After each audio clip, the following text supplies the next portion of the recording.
So if you would turn with me this morning, we'll be teaching and preaching in Esther. I'm starting in chapter 1. I'm going to take excerpts out of each chapter so you can understand the story. A lot of us heard this story before, and this is where God had put in my heart. We won't get through the whole all of Esther, and I'm going to read pieces again so we can put the story together so we can see the direction where God is taking us this morning. So starting in Esther chapter 1, verse 1, and we have it on the screen. Please look on your apps. Please look in your Bibles. If you start bringing your Bible to church, fantastic. You can look up on the screen. We just want you to be able to see the Word of God. There's power in hearing it, and there's even more authority when you see it, and there's even more authority when you receive it in your heart. So this is what happened during the time of Xerxes. And Xerxes, who ruled over 127 provinces, stretching from India to Kush.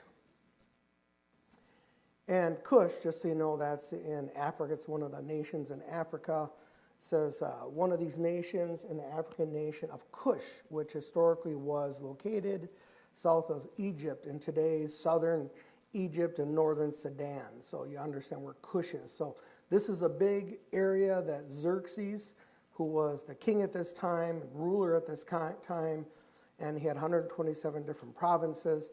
Verse 2, at that time King Xerxes reigned from his royal throne in the citadel of Susa. And in the third year of the reign, he gave a banquet for all his nobles and officials, military leaders of Persia and Media. The princes and the nobles of the provinces were present. So what he was doing, Xerxes was showing off all of his power and his authority. When you go to verse 4, it says, for a full 180 days, that's 6 months, 1/2 year, he displayed his vast wealth of his kingdom and the splendor of his glory, of his majesty. So Xerxes is showing off for 6 months, 180 days. He's having a huge smorgasbord, all you can eat and drink, and he's wining and dining all the princes and the priests and everyone around the surrounding nations to show him, I want to show you my wealth, I want to show you my generosity, I want to show you my power. Verse 10, on the 7th day when King Xerxes, when his high spirits, so saying he was drunk from wine, he commanded the 7 eunuchs who served him, it goes on and talks about the eunuch's name, verse 11, to bring before him Queen Vashti. So this is where the story starts gaining traction. So he had his queen. Queen was subservient to her king, and the queen at this time was Vashti. And so he commanded his eunuchs, and he says to them, and just so you know, if you don't know what an eunuch is, it's men who were circumcised, who were cauterized, and had their testicles detached. These men could only be around the king's women and harem if they were non-functional. So these are eunuchs. So these men could only be around his harem. So they weren't potent. They couldn't interfere with these young virgins. And so he has all these eunuchs, and he sends them on a mission.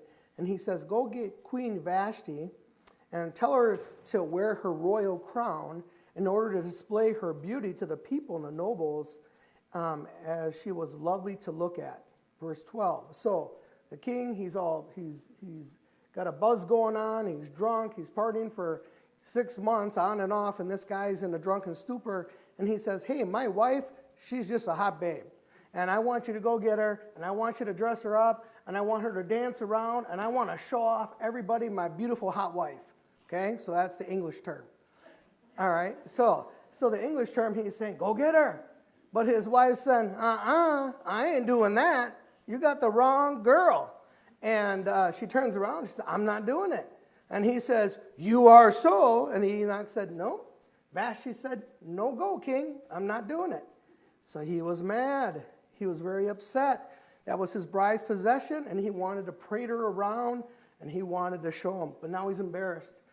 He's embarrassed because his bride, the queen, wouldn't submit to him and wouldn't submit to his authority. And she said, I ain't doing it. Verse 19, Therefore, everybody's upset, the king's upset, the nobles are upset, and basically they're suggesting to him, hey, king, you can't control your wife, and she won't come down here, the queen, and she's not answering you, and everyone is seeing, they're not seeing your power and your authority, so it's personal. The king's mad, okay? King is mad. Verse 19, therefore, they come up with a plan. They say, therefore, if it pleases the king, let him issue a royal decree, and let it be written in the laws of Persia and Media, which cannot be repealed, that Vashti, remember this is the queen, soon to be ex-queen, is never again to enter the presence of King Xerxes. Also, let the king give her royal position to someone else who is better than she. Then when the king's edict is proclaimed throughout all his vast realm, all the women will respect their husbands from the least to the greatest. Rhonda never read this letter, just so you know. And so here's what's going on as we see this. He's saying, hey, he had a plan. And he says, I want her to obey. And they're saying, king, if you can't control your woman, we got a problem because everybody's watching. And the king is saying, well, and then they're turning around, hey, we have to write a decree because this ain't looking good, king, and you're in trouble, and everyone's watching, and something has to be done. So they write this decree. Vashti's never to show her face in front of Xerxes the king, and they write a decree, and now going on to chapter 2. So the next day, and it says verse 2, later when King Xerxes' fury had subsided, he remembered Vashti, his queen, and what he had done and what he had decreed about her. So he remembered. So really he's saying, hey, first he was in a drunken stupor, and then he wakes up the next day and says, geez, I don't have a queen anymore. What happened? And he remembered the decree and how they banished her from his sight, could never show her face in front of him again. And he really understood what he had created. Verse 2, then the king's personal attendant proposed, let a search be made for a beautiful young virgin for the king. So this is how the story starts and why they're looking for a queen to replace Vashti. Verse 3, let the king appoint commissioners in every province of this realm to bring all these people, young women, into the harem of the citadel of Susa. He said, so let everyone know, let every province, let every city, let every village start looking for the most beautiful women and bring them in here, and we'll see if they're good enough to be the next queen. Verse 4, and let the young woman who pleases the king to be queen instead of Vashti. So this is their plan. This advice appealed to the king, and he followed it. Verse 5. Now, there was in the citadel of Susa a Jew of the tribe of Benjamin named Mordecai, son of Jair, the son of Shimei, the son of Kish, who had been carried into exile from Jerusalem by Nebuchadnezzar, king of Babylon, and among those taken captive with Jehoshaphat, king of Judah. Now, this is where the story comes in, and we start putting names, and we started understanding what the king's decree had caused. We understand the king's pride. We understand what he was doing. But here's where the story starts, again, gaining more traction. And we start understanding, starting in verse 7. So Mordecai, remember that name, he had a cousin named Hadassah, who had been brought up because she had neither father nor mother. So this young woman, who was also known as Esther, so there's that name Esther, also known as Hadassah. So Mordecai was not her real father, but basically her cousin, and he knows that Esther's mom and dad had been already died, and he said that she had a lovely figure and she was beautiful. And Mordecai had taken her as his own daughter when her father and mother had died. Going down to verse 9. She pleased him and his favor immediately. So he turned around, and Mordecai knew this decree that the king had.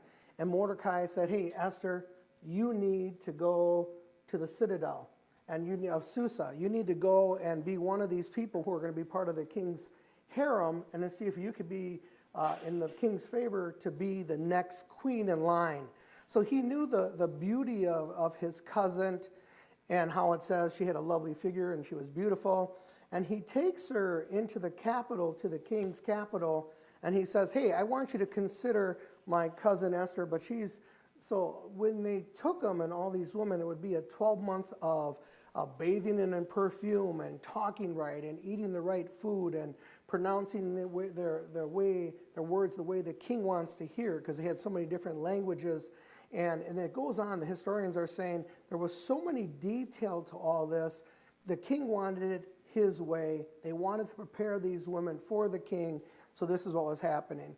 So verse 9, she pleased him and she won his favor. So the king, after all these different girls, the king noticed who? He noticed Esther. Immediately he provided her with beauty treatments and special food. He assigned to her 7 females. So the eunuchs who took care of all these women, they seen Esther and they said she's just kind and she's gentle and she's beautiful. And they started showing her favor. So instead of the 12 months, they fast forward Esther and they threw her in there quicker and she started showing her favor.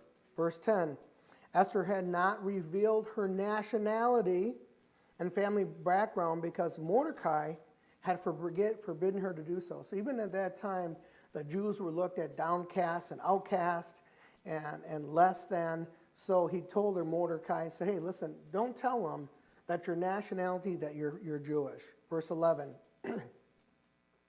So every day, Mordecai, her uncle, he walked back and forth near the courtyard of the harem to find out how Esther was and what was happening to her. So Mordecai, he's on the outside. Esther is inside of the capital now, and she's being prompt, and they're treating her hair and her skin and teaching her how to walk and talk it and ready to meet the king. Verse 17. Now the king was attracted to Esther. He noticed her more than any of the other women, and she won his favor and approved more than any of the other virgins. So he set a royal crown on her head, and he made her queen instead of Vashti. So we understand the story. We understand he's partying for 180 days. Vashti's gone because she wouldn't do the little dance, and they had to find a replacement. And he noticed Esther. This is Esther. You're in. Your beauty, your gentleness, your kindness. There's something special about you. I want you. Verse 18. And the king gave a great banquet for Esther's banquet for all his nobles and officials. He proclaimed a holiday throughout the provinces and distributed gifts to the royal liberty. So now if we go on, we see that it starts taking place. Now this is an important part of the story as well.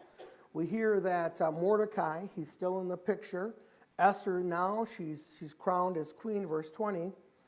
But Esther had kept her family background and nationality a secret, just as Mordecai had told her to do. For she continued to follow Mordecai's instructions as she had done when she was, as he was bringing her up. So Mordecai, now I want you to pig hen, here it goes. It says, during the time Mordecai was sitting at the king's gate, Mordecai hears a plot. And there's these 2 men, Bigtha and Teresh, 2 of the king's officers who guarded the doorway, became angry and conspired to assassinate King Xerxes. So Mordecai, he heard that. And when Mordecai heard it in verse 22, Mordecai, he went and told the queen Esther. Esther went and told the king and said, hey, king, there's a couple guys, they're planning to assassinate you. And she says, but my uncle Mordecai, so she's raising up her uncle's name, Mordecai. She says, hey, Mordecai, he's the one who told me. He's the one who is warned me about they're trying to kill you. Verse 23, and when the report was investigated and found it to be true, the 2 officials were impaled on poles, and it was recorded in the book of the annals of the presence of the king. Now, real quick, When you look at when they talk about impale, we know that it's people can take a spear and impale you, and it goes through your body. But their practice was to have poles. And their practice was to have poles, and these poles were 30 to 50 feet high. And they would impale somebody with these poles. And what they would do is, it wasn't always impaled through your midsection, let's just put it that way. And they would hang you up on this pale so people could see you from miles around, and they went to know if you go against the king, you're going to be a popsicle stick. And they would impale you, and you would be walking from all over, and they would see that, hey, this is not good. But the king was showing his power and his authority. They tried to kill him, so these men were impaled and put on poles. Now, we're going into chapter 3. Please hang with me. So, verse 1, after these events, King Xerxes honored Haman. So Haman is another guy coming into the story. Nothing to do with Mordecai, but he'll be intertwined with Mordecai and our queen here real quick. So he's honoring Xerxes. He's a man who's working in his court. He likes how he's serving the king, so he raises him up and he elevates Haman, and he elevates him to a seat of honor higher than all his other nobles. Verse 2.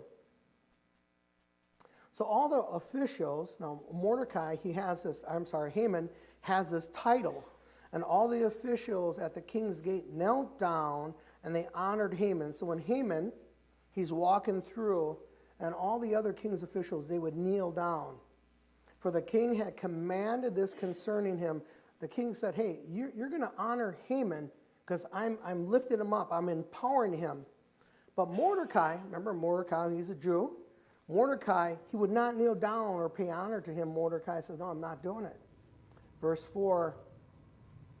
So Haman, he notices when he walks through the court that there's this man. And this Mordecai, he's not kneeling down. He's not raising his hands. He's not getting on his face. He's saying, hey, we got a troublemaker here. And this troublemaker, who is this guy? His name is Mordecai. And Haman doesn't like it. Verse 4. Day after day, they spoke to him, but he refused to comply. Therefore, they told Haman about it to see whether Mordecai's behavior would be tolerated, for he had told them he was a Jew. So here's where the trouble starts. When Haman, now he's the man who was empowered by the king, saw that Mordecai would not kneel down or pray or honor him, he was enraged. Verse 6, yet having learned who Mordecai's people were, so now he said, wait a minute, this Mordecai, he's a Jew? He said, he's a Jew? He scorned the idea of killing only Mordecai.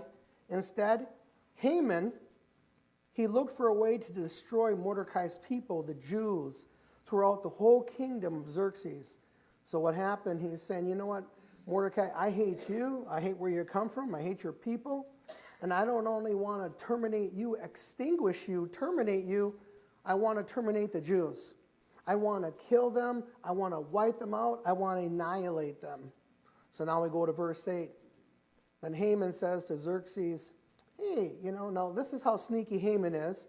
So you can watch what this guy is doing. He says to Xerxes, Xerxes, there's a certain people dispersed among your people and all the provinces of the kingdom who keep themselves separate. Their customs are different from those of yours. And you wouldn't believe how they act and what they do. And they don't obey the king's laws. And he's going on and he's embellishing and he's picking this up because he has an agenda. He's prideful. Mordecai would not kneel to him, but he didn't want to kill just Mordecai. He wanted to eliminate all the Jews. And he says, isn't it in your best interest, king? We don't need to tolerate this, verse 9. And if it pleases the king, let a decree be issued to destroy them. And I will give 10,000 talents. Mordecai is saying, I'm even going to put in my money, king. This is how important it is. I'm going to give 10,000 talents of silver to the king's administration for the royal treasury. Verse 10, so the king took his signet ring, and that signet ring, once they put that hot wax and they sealed it, it was done. It couldn't have been broken. And he says, sealed it with his finger, and he gave it to Haman, son of Hadetha and Agatate, the enemy of the Jews. And he says, keep your money, the king says to Haman, and do with the people as you please. Down to verse 18. So he dispatches, and they went by carriers to all the king's provinces. So he sends people to every city, to every little province, and he has this decree.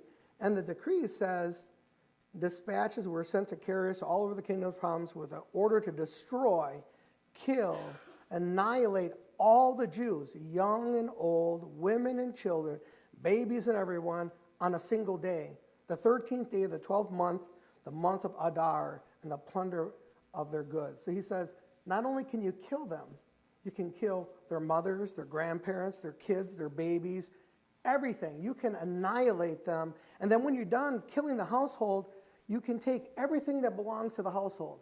If they're rich, if they have cattle, if they have sheep, he goes, you could take all their plunder. It's all good. It's all good to go. Then he writes this decree. Why? Because Haman seen Mordecai who wouldn't bow to him, who wouldn't honor him, and he came up with this plan, and the king says, okay, let's do it. Verse 14, a copy of the text of the edict was to be issued as law in every province and made known to the people of every nationality, so they'll be ready for that day. So we see this Haman, very evil man. He has this hidden agenda, and he basically fools the king and says how evil they are and they won't obey your law. And it's better, king, if we just annihilate them, kill them. The king gives Haman permission to write this law up. He signs it with his signet ring, and now it's law. Verse 4. When Mordecai learned of all that had been done, Mordecai, remember, is Esther's uncle. When he learned all that it was done, he tore his clothes, he put on sackcloth and ashes. Now, let me explain to you a little bit of sackcloth and ashes. When they say about sackcloth was made out of goat's hair. And they would take the goat's hair and they would take it, and the goat's hair was oily, it was rough, and they would put on the sackcloth. And when the reason behind the ashes, because anything you burn with ashes, if you take a piece of timber and you burn it all down, when its final destination, it's ashes. It means it's complete.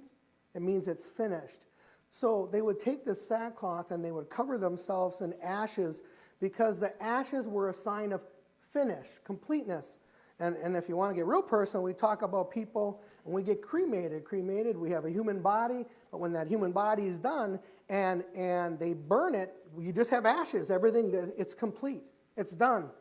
And it's the same thing that God blew life into ashes. It was nothing until God, with his majesty, blew life into that ashes. So they would cover themselves in ashes. They would put on this sackcloth. So Mordecai, he goes around and he has sackcloth and he has ashes, and he went into the city wailing loudly and bitterly. And so he's crying. He's turbulent about this, and he's loud, and he's letting everyone know, hey, there's something terrible that's going to happen. And he's crying out to God. He's praying. Verse 2, but he went only as far as the king's gate because no one clothed in sackcloth was allowed to enter. Verse 3. So now listen what happens. In every province to which the edict and the order of the king came, there was great mourning among the Jews with fasting. So now it's through all the country, and all the Jews are saying, you know what, we're going to be annihilated. We're going to be killed, and they're going to kill our babies. They're going to kill our children, our grandmas. Everyone's going to be annihilated. And he says, you know what, it's time we come together and pray. And we fast corporately. Weeping and wailing, many lay in sackcloth and ashes. Now, here's what I'm saying. Here's another story that they're talking about. Corporate what? Fasting. For what? For a change. That we all come together and say, Lord, what do you have to instruct Water's Edge? What's my role? Let me go back a little further. What's my role, Lord? What do you want in my household? For our young students, our young adults, and saying, Lord, what am I going to do for my future? Perfect time. Lord, what am I going to do, Lord? I'm going to fast. I'm going to pray. I want a spiritual breakthrough. Show me, Lord. Show me what you want for me. What do you want for my household? I have a sister who has, and I shared this with you, who is diagnosed with stomach cancer. Am I praying and fasting? Yeah.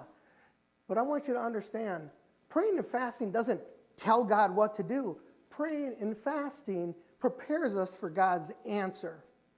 So I was able to hug my sister at the airport, and I'm leaving, and I'm holding her, and I'm saying, Lord, prepare her for what you're going to do in her life. Are you going to heal her or take her home? See, that prayer and fasting is, Lord, prepare her, Lord. Get her family ready, Lord. Help her to know you like she's never known you before. I need a spiritual breakthrough, Lord. I need you to talk to her. I need you to wake up her family. I need you to whisper in her ear, Lord. I need you to know her. So praying and fasting, so I want you to understand, it's not because I want to get something. It's saying, Lord, I want to be ready to receive what you're going to give. I want to be ready to walk in your presence. I want to be ready to receive, Lord. I need direction, young adults. I need direction on where you're going to go. I got to be ready for your answer. Maybe it's not what I want yet, but I want to go your direction. I want to submit my life to you, and I want you to show me. I want you to direct me. I want you to teach me. I'm going to trust you. I'm going to pray and fast. I'm going to give up a meal. I'm going to give up 2 meals. I'm going to do it 2 days a week. Lord, I'm going to submit my body because my flesh wants to be fed. My flesh wants what it wants. My selfishness says, hey, don't take my steak and potatoes. But we're saying, hey, you know what? I need to pray and fast. I need a breakthrough. I need to pray and fast. And that's what he's saying. Mordecai is saying, throughout all the land, there was a need. I remember not too long ago, and you've heard me say this before, 9/11 woke us up. There was a need.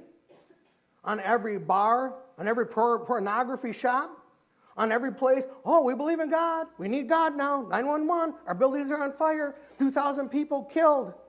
All of a sudden, we wake up and we're saying, we need God now. We always needed God. We had a wake-up call, and then we fell asleep again. And he's saying, hey, God needs to be 911 in our lives from the beginning to the end.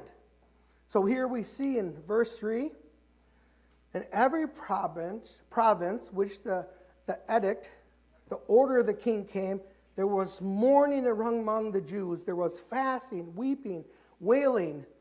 So they said they came together, what? Corporately. They came together seeking. Verse 4.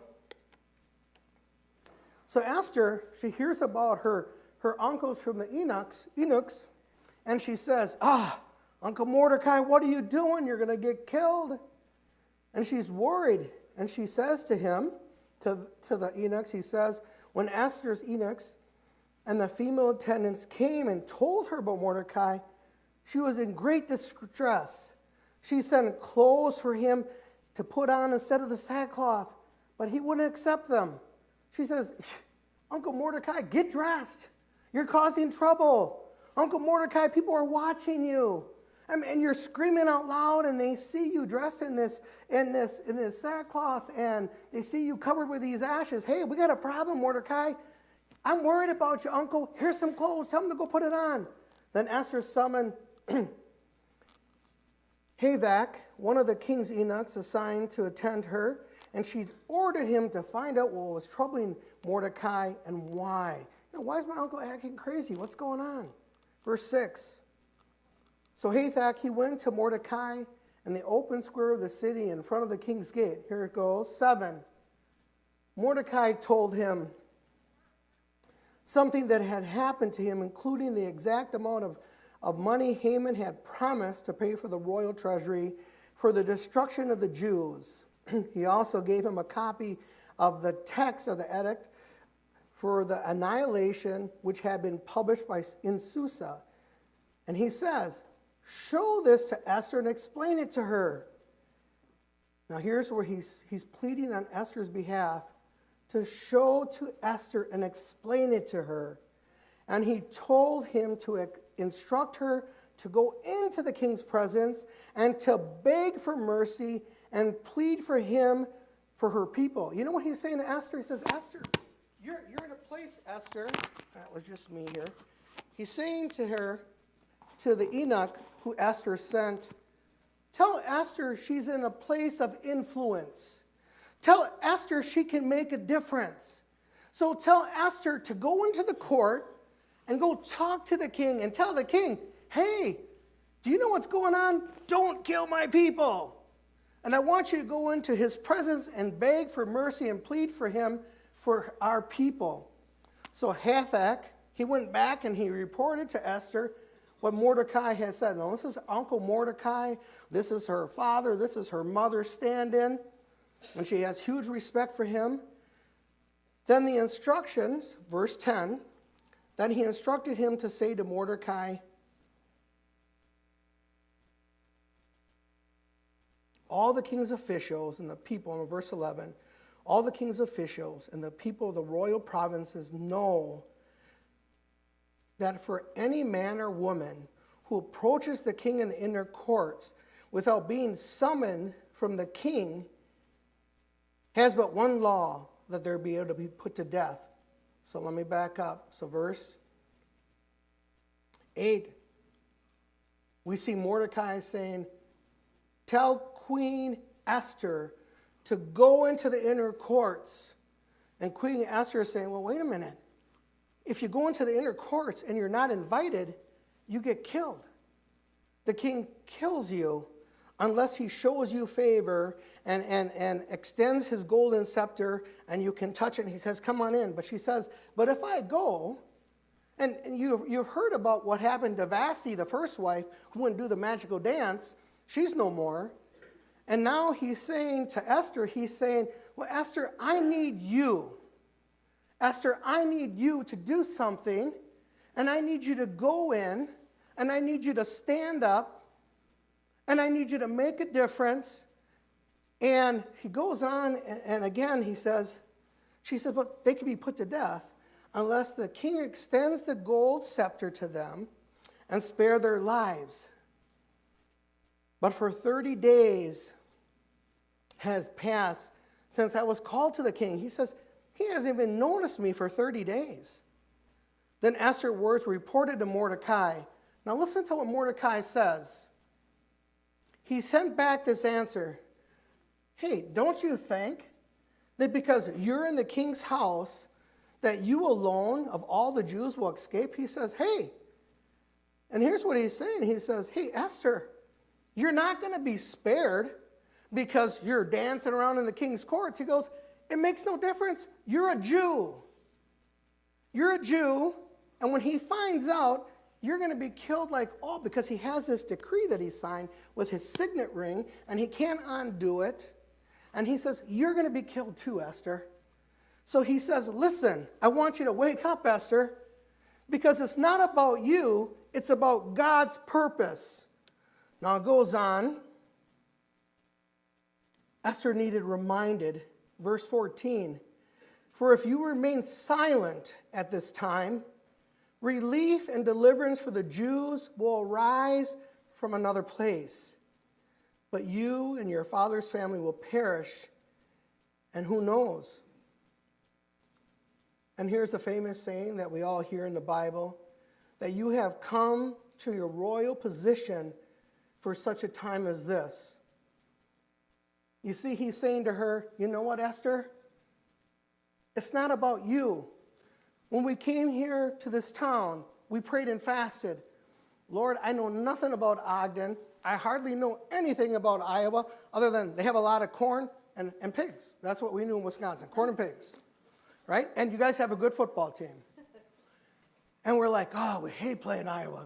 They're just big old cowhands, and they beat us up in Wisconsin all the time. So corn and pigs. So they said, wait a minute. And he turns around, and he's saying, you know what? It doesn't matter. So I prayed and fasted. Didn't know anything was going on. And God is saying, tell this church, I'm telling them to stand in the gap. Well, I came over here. I thought it was a halfway decent sermon. And they said, oh, okay, yeah, stand in the gap. Until we got to get dirty and stand in the gap and show a video. And we show the video over here, what women are. What's the name of that? The video we showed, women. What's a woman? Thank you. What's a woman? I had people coming on my door, boom, boom, boom. I don't know if you showed that video. I don't know. You're going to get Ogden upset. I don't know if we're ready for this. Ogden's not. I don't know if you should show that video. They're going to think of what Water's Edge. And you know what I said? I don't care. Because God put it on my heart. And he says, we're going to show it to wake them up. Well, stand in the gap. You're going to tell us to get dirty? People might think that we're not all religious. And we're going to get dirty. We're going to stand in it. Yes. You know what? He's saying, you know what? It's not about you. The purpose is God's in person, God's purpose, God's intention. And he says, submit your life to his authority, to his will. Stand in the gap. Make a difference. Stand in the gap. Stand for his righteousness, for his authority. That's what standing in the gap is. So he's saying, Esther, stand in the gap. Yes, you're a Jew. Yes, you could be gay, but hey, stand in the gap. And I love what you said, Mandy, when you said, you know what, these kids, and we're raising them up and they're sending them out to what? Stand in the gap for God's righteousness, for God's purpose, for God's intention. That's a huge thing. That's a huge assignment. So you equip them, you teach them, and we send them. We teach them, we equip them, we send him. So it's a beautiful story. And we get, oh, I love hearing Esther. It's so mushy and sweet. But listen to it. Wait a minute. Esther, she was thinking about Esther for a while. Well, I don't know if I want to go in the king's court. I remember about Queen Vashti. And she's not a queen no more. Boom, they bounced her out. And she just wouldn't even dance. Now you want me to go up and plead for Jewish people to my king? And if he doesn't extend his scepter, I'm done. And Esther said, okay. And I love what Mordecai says. And we hear this as Christians all the time. But that you have come to your royal positions for such a time as this. So what he's saying is, it's not about you. What? It's not about you. And you know, my wife and I are praying and fasting through an important decision in our life. And we're praying and fasting and say, okay, Lord, show us. Lord, show us. And we're researching and I'm talking to people and I'm researching. Say, Lord, show me. Lord, I need an answer. So I'm praying and fasting. So I need you, Lord, to show what you want me to do. Where do you want me to go? What direction do you want me to do, Lord? Where do you want me to land? Where do you want me to set up camp? What am I doing, Lord? Show me. Not my will, but your will be done. So I'm looking, and I'm searching, and I'm calling, and I'm seeking. Lord, show me. So, Lord, show me. Not my purpose, your purpose. Not my will, your will. And I'm saying, Lord, show me. So this sermon becomes really real because I'm walking through this and saying, Lord, show me your will. Show me your intention. Show me your purpose. So what are we learning when we come and we hear a story like this and we've gotten called into Esther and said, oh, it's so beautiful and shit. No. Even Esther had to have her cage shook. And even Mordecai had to say, hey, girl, it ain't about you. It's about God's will. It's about God's purpose for your life. Wake up, Esther. Come on. Get some strength here. And what they did to get strength was they prayed and they fasted. And they did it together throughout the land. So when we call a fast and people say, that's okay, that's for you. I'm going to eat a carrot stick and call it good. That doesn't affect my life. But if you take your Christian life and you say, I'm going to go here, but I don't want to go there, and I don't want to do that, and I don't want to go to the next level, God is saying, man, I got so much for you. I want you to see me stretch you, pull you, and get into that prayer line and break down the strongholds and see what I have for you. Well, I'm uncomfortable. That's for everyone else. That's for those super Christians. And that's for everyone else. He said, no. He goes, submit your life, your authority, your purpose has to line up to mine. And it was great. I remember the first day we prayed, and people were like, oh, okay, well, let's listen to what he says. More checking me out to say, what's he going to do? And I was checking you out to say, what are they going to do?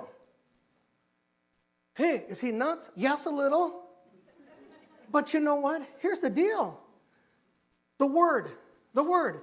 We can argue, we can say anything. It's the word. And I've said this before. I'm a chicken. But I will always stand on the word of God because it's right, it's accurate. It's something we can't debate. It's black on white. It's our guideline. It's our purpose. And Mordecai is reminding Esther, hey, girl, grip yourself, hang on. And what did she do? She called her inner court to a pray and fast. So right now, I have decisions. So I called some of my prayer warriors. I called some of my closest friends and I said, hey, I got some decisions to make. Will you do me a favor? Will you pray and fast for me? Will you pray and fast? I didn't tell them what. I said, will you pray and fast for me? Will you pray and fast for us because we need a breakthrough? We're making some decisions. Will you pray and fast for us? Because I need some answers. Because I'm asking God, his will, not my will. His purpose, not my purpose. We start seeing this story. It's like, wow. So this is what this is about. God has these beautiful stories in here to shape, to mold our life, to get us online and to say, hey, wake up. So you know what?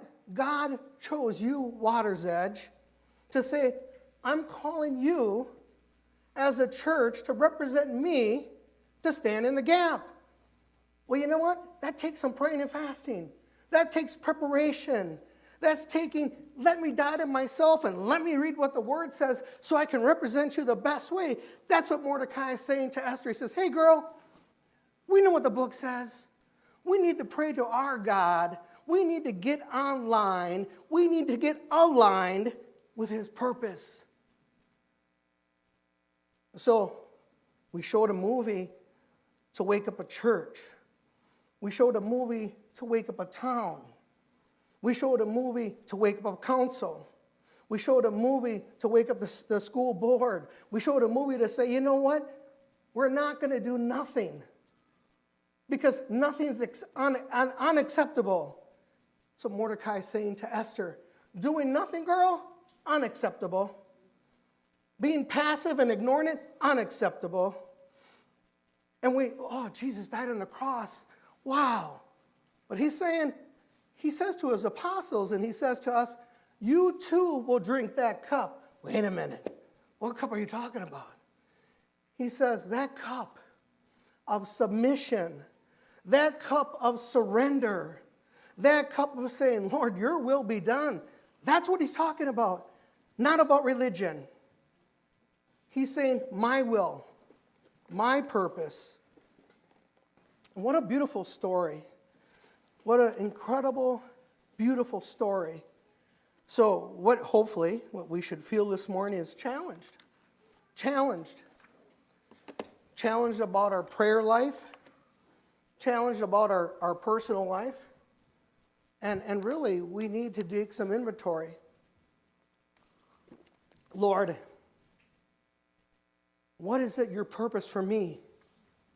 Lord, what's your purpose for me right here, right now? Lord, what is your purpose? What is your purpose to lead my family? What's my purpose? What's my purpose in my workplace to make a godly difference? What's my purpose, God? And if I need to submit my life and I need some encouragement, Mordecai says, hey, we're going to fast. We're going to pray. I want to see God's will and his purpose for our life. Powerful. Powerful. So we unveiled this story little by little so we could grab a hold of it. So it becomes part of your spiritual DNA and saying, you know what? God's got a purpose, but it takes some work. I need to work my program. I need to work my personal program. And I need to align my life and my purpose with his purpose. My purpose needs to be his purpose for my life. His godly purposes in the Bible has to be my vigilance. Standing mutely by to injustice is wrong. It's weak, and it's unacceptable. Mordecai said to Esther, unacceptable, girl. Doing nothing, unacceptable. Do something. And we're supposed to be the light on the hill. But guess what? Sometimes a light gets a lot of rocks thrown at it because it draws a lot of attention. So let's stand up and worship the King of Kings this morning.